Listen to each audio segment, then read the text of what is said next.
इस कौम के बच्चों की तरबियत, मैं इसे भी अभी से अर्तगल दिखाना शुरू किया हुआ है और इसे मैं बताता हूँ कि या तुमने उस्मान गाजी बनना है या अर्तगल गाजी बनना है। पैदा हुआ था, now he is 6 months old, ओए जवान, एंड इसका नाम मोहम्मद सुल्तान सलाहुद्दीन हैदर रखा। हैदर करार की जुर्रत और सुल्तान सलाहुद्दीन अयूबी की तलवार का जब मुजाहरा होता है ना, उसका एक अपना चाम होता है। ख़ानदान में बच्चा पैदा हो किसी जानने वाले का, तो मैं उसे कहता हूँ इसका नाम सुल्तान सलाहुद्दीन अयूबी रखो, या नूरुद्दीन जंगी रखो, या कासिम रखो, या तारिक बिन ज़ियाद रखो, या खालिद बिन वलीद रखो, जब तक आप हंस ले हैं या लोले हैं।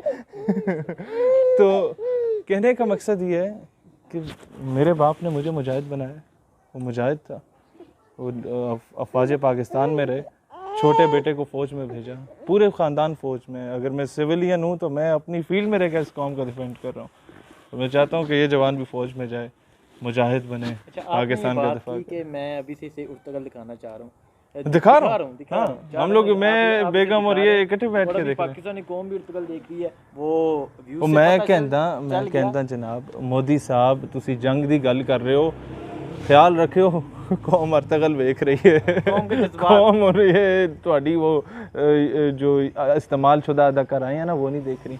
कौम ने अर्तगल देखना शुरू कर दी और अब ये कौम बड़ी तैयार बैठी, क्योंकि अच्छा, पाकिस्तानी कौम इज़ द ओनली कौम इन द एंटायर वर्ल्ड जो जंग का नाम सुनकर खुश होती है कि चलो यार कोई मसरूफियत मिल गई। अच्छा, ये ऐसा है क्यों? पाकिस्तान जो दूसरी कौमें हैं वो जंग का नाम सुन के घबरा जाती हैं।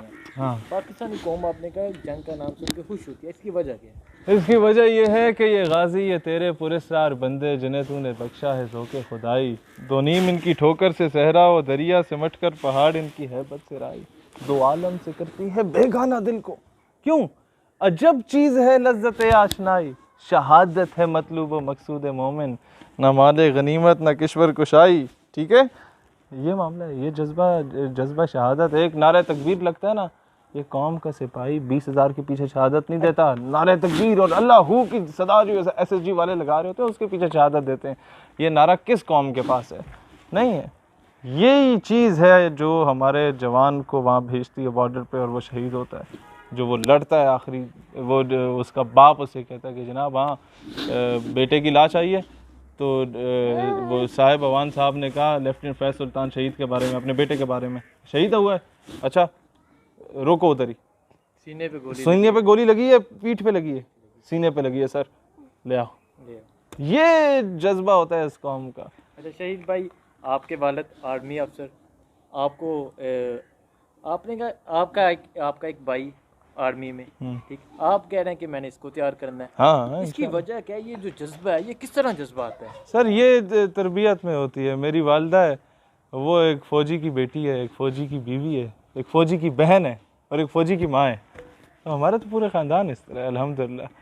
मेरे नाना फ़ौजी थे, मेरे मामू फ़ौजी हैं, मेरा भाई फ़ौजी है, वालिद फ़ौजी हैं, ददयाल में भी सारे अल्हम्दुलिल्लाह मेजॉरिटी। तो ये चीज़ें आपको निसाब से नहीं मिलता, इश्क़ रसूल और हुब्बुल वतनी का जज्बा नसब से मिलता है, नसब से। ये बुज़ुर्गों से चला आ रहा है, नूरुद्दीन जंगी को भी अपने नसब से मिला था। ये सारी हस्तियाँ जो हैं इनको इनके बुज़ुर्गों से ही वो इश्क़ रसूल और वतन से मोहब्बत का जज्बा जो है मिला था। तो आई विश कि हमारी आने वाली नस्लें भी हज़ूर अलैहिस्सलाम के इश्क में अपने वतन अज़ीज़ पाकिस्तान के लिए कुर्बानियाँ दें। नहीं ये अभी जज्बाती हो गए। अच्छा शहीद भाई, क्या समझते हैं, देखें अभी कश्मीर पे बात हो रही है, क्या इससे पहले हमें भारत का टोटल बाइकाट नहीं करना चाहिए? उसकी इंडस्ट्री, फिल्म इंडस्ट्री। नहीं मैं आपको एक बात बताऊं, बहुत सिंपल सी बात है सर। ये कहानियाँ होती हैं हमारी कौम को बेवकूफ़ बनाने के लिए कि जी इंडिया की फिल्में ना देखो, तो वो ठीक है नहीं देखते। और भाई कश्मीर नहीं आज़ाद होता यूँ, आपको ये कौम ने ख़त्म कर दी इंडिया की फिल्में देखना। और इंडिया से आ कह रहा है इधर केले आ रहे हैं, वो प्याज आ रहे हैं, वो कहते हैं प्याज नहीं देंगे, दफ़ा हो जाओ, नहीं लेने तुम्हारे प्याज, केले नहीं देंगे। इंडिया हमें धमकियाँ देता है, रखो अपने केले जहाँ मर्जी रखने, हमें नहीं चाहिए। मसला सिर्फ ये है कि भाईजान कश्मीर का हल सिर्फ और सिर्फ जिहाद है, उसके अलावा कोई हल नहीं है।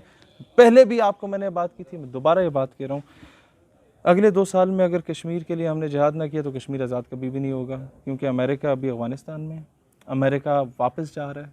अभी अगर हम जिहाद करेंगे और अमेरिका पंगा लेना चाहे तो उसकी दुम पे हमारा पाँव होगा। उसका रूट कहाँ से जा रहा है।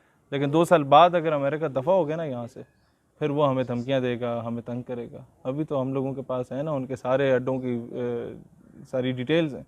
अभी हम लोगों ने नहीं दुम हिलाने देंगे, उसकी दुम पे पाँव रखा हुआ है हमने। लिहाजा मैं यही कहता हूँ तमाम लोगों को कि it is the right time कि आप कश्मीर को आज़ाद करवाएं। ठीक।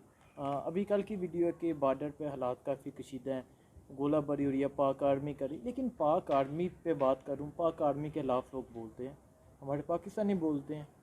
क्या वजह है?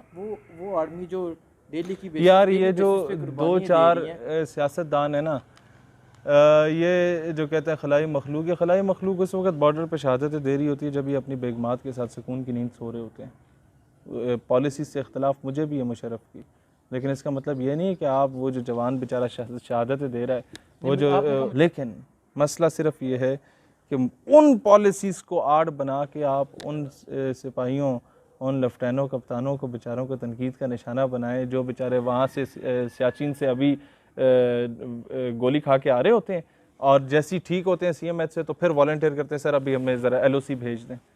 वो जब घर वापस आता है और आगे वो उसके शहर में नारे लग रहे होते हैं, ये जो दहशतगर्दी है इसके पीछे वर्दी है, वो कहता होगा कि यार मैं इन उल्लू के पट्ठों के लिए अपने सीने पे गोली खा रहा हूँ। You got my point? उसके जख्मों में नमक छिड़का जा रहा है। आपको इख्तलाफ है किसी जर्नल से, उसका नाम लेके बोलेंगे मुझे इससे इख्तलाफ